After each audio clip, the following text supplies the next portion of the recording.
Thank you, Dick. You said there in that last interview that we had, you told us how the Lord called you to Korea. Now, can you tell us some about what you first did when you first arrived in Korea? Well, when we first arrived, actually it goes back before we arrived.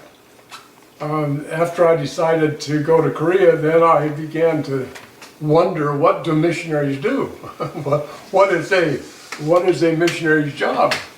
So what do we do when we get to Korea? And the Lord seemed to impress me with 5 things, 5-point program I began to call it.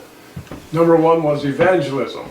That is, what we do, we're going to go and we're going to preach the gospel to everybody we meet. And evangelism is getting as much of the word to as many people as often as possible. And so that was on my mind. The second thing was follow-up. Now, follow-up would include starting Bible studies with people who were interested, and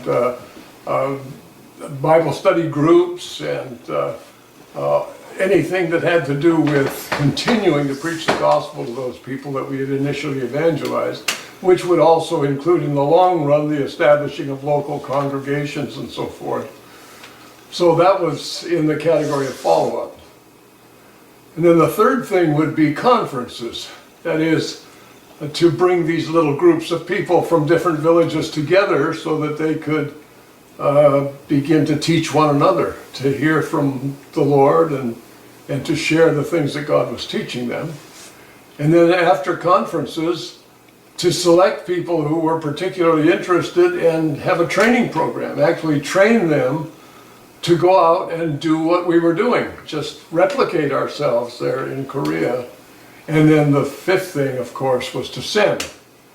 And so we had that, in my mind, I had this 5-point program that we would begin to implement in Korea. So for the first year, we tried very hard to do that. We did what we were doing, and it seemed so fruitless. It was just kind of an exercise of futility, it seemed. So few people were actually coming to Christ, and it wasn't happening. And I actually became discouraged with that whole process. And because of the hardship we were enduring at the time, hard winters, lack of amenities and so forth, I just got kind of discouraged. And I would have come home if the Lord had not intervened. And so we moved from the little town of Pohang, where we had been for a year or so, and we moved up to Daegu, and we weren't there very long when 3 of the people from Pohang knocked on our door. At least they came to our house, and they said, "We have time off.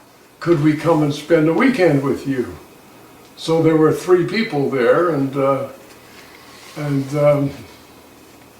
we decided that, yeah, we'll spend the weekend together.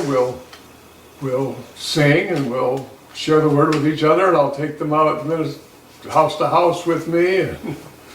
And so we spent the weekend doing that. And when they left, I realized, I think we just had our first conference. And they asked if they could come back next time they had a break, and they did. And the second time we met, there was about 15 of us. So we began to realize that after we gave up trying to bring about what God told us to do, then the Lord just began to bring fruit. And one of the things I learned in all of that is that when God tells us to do something, He's not telling us to look for any results. He's calling on us to be obedient. And when we're simply obedient, then God begins to do the work. And so we saw things happening that we couldn't take credit for, but God was the one who did it for us. And so we learned a lot from that. And what I learned from that really is that what God tells you to do, just do it. And if you're faithful to do it, God will bring forth the results.